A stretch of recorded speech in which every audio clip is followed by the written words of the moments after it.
Morning student. आज मैं आप लोगों को सोशियोलॉजी क्लास 12 था जब मैं आप लोगों को सोशियोलॉजी में बताऊंगी भारत में सांस्कृतिक परिवर्तन की प्रक्रिया। ठीक है, देखिए परिवर्तन हमारे जीवन में हमेशा बना रहता है। अगर हम परिवर्तन नहीं करेंगे, हमारे जीवन में अगर परिवर्तन नहीं होगा तो हम क्या होगा, हमारा देश जो है अविकसित होगा और ज़्यादा उसमें मतलब उसी ढंग से कार्य करता चलेगा। देखिए परिवर्तन की प्रक्रिया प्रत्येक देश व समाज में चलती रहती है और परिवर्तन से कोई भी देश व समाज अछूता नहीं रह सकता है। परिवर्तन दो प्रकार के, संरचनात्मक परिवर्तन और सांस्कृतिक परिवर्तन। किसी भी परिवर्तन को तब तक हम सांस्कृतिक परिवर्तन कह सकते हैं जब उस परिवर्तन के द्वारा जीवन के वे सभी सही तरीके ढंग से बदल जाएं, तो वो है सांस्कृतिक परिवर्तन। और सांस्कृतिक परिवर्तन साधारणतया नियोजित होते हैं और इसलिए उसके लिए सचेत प्रयत्न की आवश्यकता है। देखिए बताएं, परिवर्तन दो प्रकार के होते हैं। पहला क्या है, सांस्कृतिक परिवर्तन, और दूसरा है संरचनात्मक परिवर्तन। तो सांस्कृतिक परिवर्तन हम कहते हैं वो जो है क्या है, वो व्यक्ति की शारीरिक, मानसिक और सामाजिक तथा अन्य आवश्यकताओं की पूर्ति के लिए किया जाता है और ये साधारणतया नियोजित होते हैं, नियोजित ढंग से परिवर्तन होता है। लेकिन सांस्कृतिक परिवर्तन क्या है कि देखिए, और सांस्कृतिक परिवर्तन लाने के लिए ही समाज सुधार के आंदोलनों का सूत्रपात हुआ। और सांस्कृतिक परिवर्तन की प्रक्रिया में आधुनिकीकरण, पश्चिमीकरण, संस्कृतिकरण और धर्मनिरपेक्षीकरण का योगदान रहा है। तो सबसे पहले हम आपको आधुनिकीकरण बताएंगे। देखिए आधुनिकीकरण बताए हम आपको कि हमेशा सब लोग फैशन की दौर पर मानते हैं और आधुनिकीकरण जो है वो आर्थिक व्यवस्था पर भी संबंधित है। अगर पैसा है तभी हम आधुनिकीकरण की ओर खाएंगे। आधुनिकीकरण में हम नए तरह तरह के जो ड्रेस है उसको हम पहनते हैं, नए तरह के पिज्ज़ा, बर्गर और हुक्का बार, ये सब में हम लोग जाते हैं। देखिए अब तो इसकी व्याख्या जो है फास्ट फूड, जंक फूड, हुक्का बार, पब संस्कृति, रेस्टोरेंट, क्रेडिट आदि, मोबाइल फ़ोन तथा इंटरनेट, फेसबुक, ट्विटर, चैटिंग, ये सब जो है इस आधुनिकीकरण में आते हैं। ठीक है, तो हमारे पास जितना ज़्यादा वो है तो हम अपना उसका उपयोग करते हैं। अब देखिए आधुनिकीकरण में का कि मतलब इसके संरचनात्मक पद सीमित होते हैं तो कुछ उसके सांस्कृतिक पहलू पर भी जोर देते हैं। प्रमुख परिभाषाएं निम्नलिखित हैं। पहला देखिए, रिटजर ने कहा है आधुनिकता एक ऐसा बेलगाम घोड़ा है जिसे किसी भी तरह से नियंत्रण में रखना कठिन है। देखिए आधुनिकीकरण जब है पैसा हो गया है तो उसको हम जिस तरह से भी चाहे खर्च कर सकते हैं।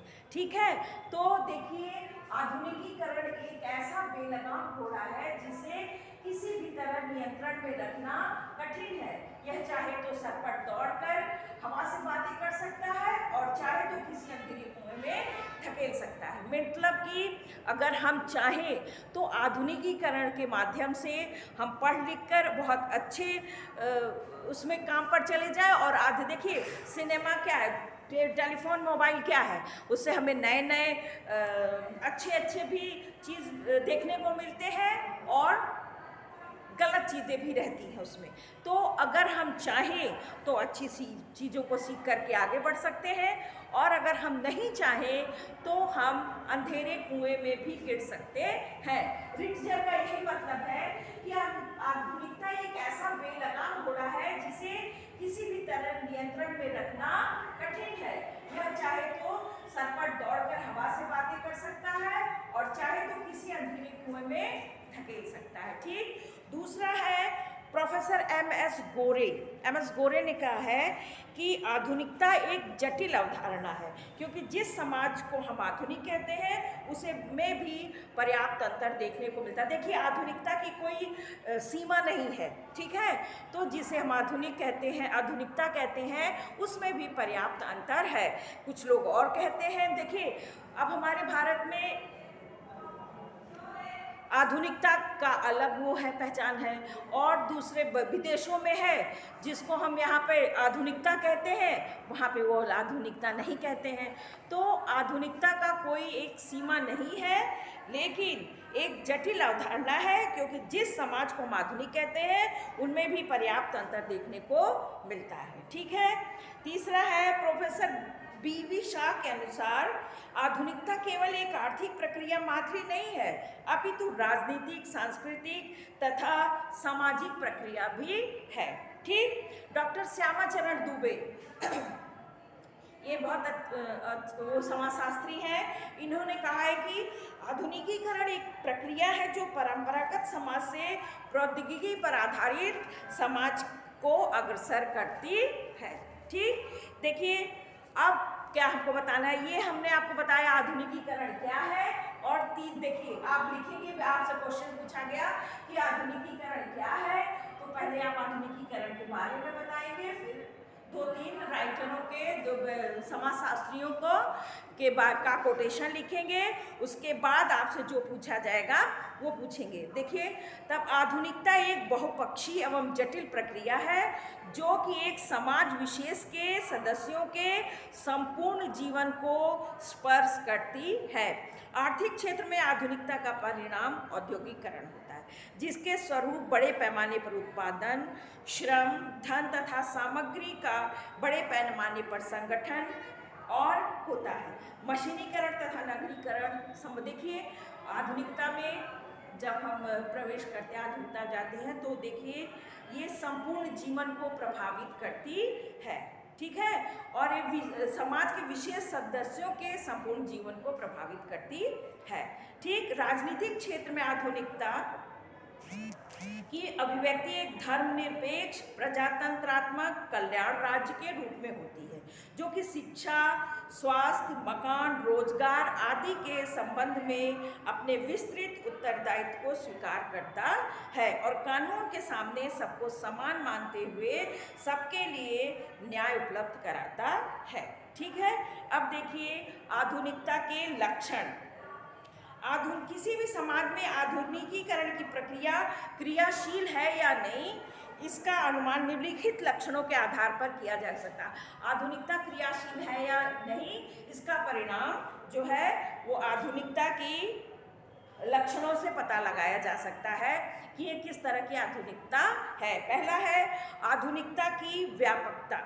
ये क्या है कि आधुनिकता एक प्रक्रिया है और इसलिए इसमें गतिशीलता है। ठीक। इसका अस्तित्व केवल समाजशास्त्र या राजनीति शास्त्र में ही नहीं, ऐसा नहीं है, यह मानव जीवन के विभिन्न क्षेत्रों में देखने को मिलती है।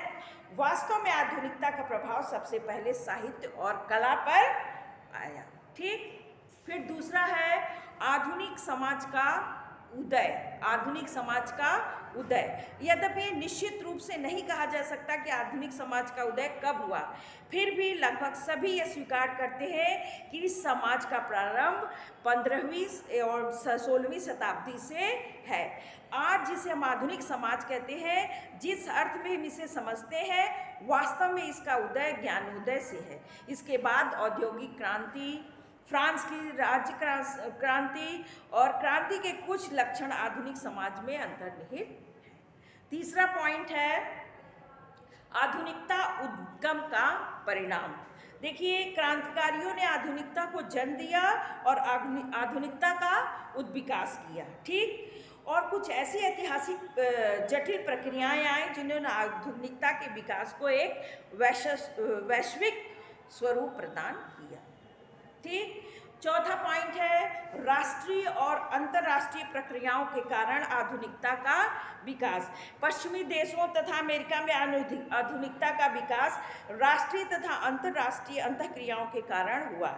इन देशों का दूसरे देशों के साथ आर्थिक तथा सांस्कृतिक संबंध हुआ। ठीक। और इस आधुनिक समाज की उपस्थिति सारी दुनिया में हो गई। ठीक।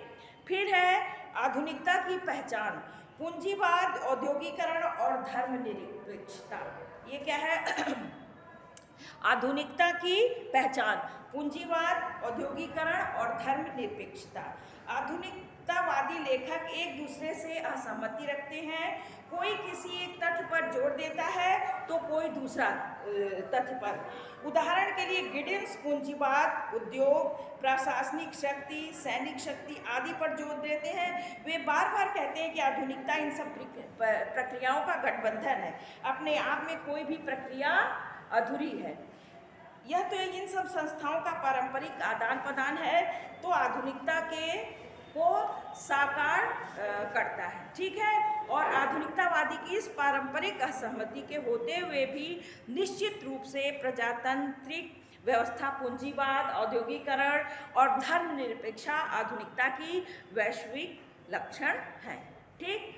नेक्स्ट है आधुनिकता। अब इसमें है उपभोक्ता वस्तुओं की प्रचुरता और विभिन्न जीवन शैलियाँ। इसमें क्या है कि आधुनिक समाज में वस्तुओं की कोई कमी नहीं है, सारी दुनिया ही बाजार है। देखते ही देखते एक भाग की वस्तुएं दूसरे भाग में पहुंच जाती हैं। इन वस्तुओं में जहां समानता है वहीं विभिन्नता भी। इस भांति जीवन शैली भी व्यापक हो गई है और आदमी बराबर इस कोशिश में रहता है कि आपकी पहचान बनी रहे। नेक्स्ट है शक्ति सभी सामाजिक संबंधों और संघर्षों की संघटक। ये क्या है कि आधुनिक समाज में राज्य एक ऐसी शक्तिशाली संस्था है जो नागरिक के संपूर्ण जीवन पर अपना नियंत्रण रखती है। राज्य की नीतियां व्यापक हैं और इसका दखल समाज की गतिविधियों में भी होता है। नेक्स्ट है वैश्वीकरण। आर्थिक, राजनीतिक और सांस्कृतिक पहलू आधुनिकता के आयाम। आधुनिकता का संबंध वैश्वीकरण से है। देखा जाए तो प्रारंभिक अवस्था में वैश्वीकरण ने ही आधुनिकता को पाला पोसा है। आज वैश्वीकरण का फैलाव और इसका प्रचार बहुत अधिक हो गया है। अब नई राष्ट्रीय और अंतर्राष्ट्रीय संस्थाओं का आविर्भाव हुआ है जिसने संपूर्ण समाज को अपने आगोश में ले लिया। नेक्स्ट है 9वां, आधुनिकता या तकनीकी तंत्र। इसमें है कुछ समाजशास्त्री आधुनिक समाज को तकनीकी तंत्र का समाज कहते हैं। इसके अनुसार आधुनिकता के एक बहुत बड़ा लक्षण तकनीकी तंत्र मतलब जैक्यूज इल्नर ने कुछ समय पहले अपनी पुस्तक दी टेक्नोलॉजिकल सोसाइटी में तकनीकी यंत्र की व्याख्या की है, ठीक है। अब देखिए है आगे आधुनिकीकरण के कारक, ठीक है। कल मैं आप लोगों को आधुनिकीकरण के कारण बताऊंगी और आप लोग क्लास करने नहीं आ रही हैं, क्लास करने आइए, ठीक है।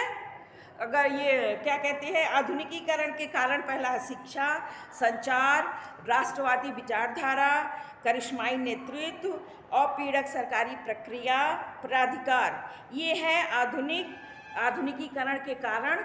कल मैं आप लोगों को आधुनिकीकरण के कारण बताऊंगी। और आज इतना है, अब आप लोग क्लास करने भी आइए। और ये आप लोगों का हो गया ये भारत में सांस्कृतिक परिवर्तन की प्रक्रियाएं, ये चैप्टर है, ये पार्ट 1 है।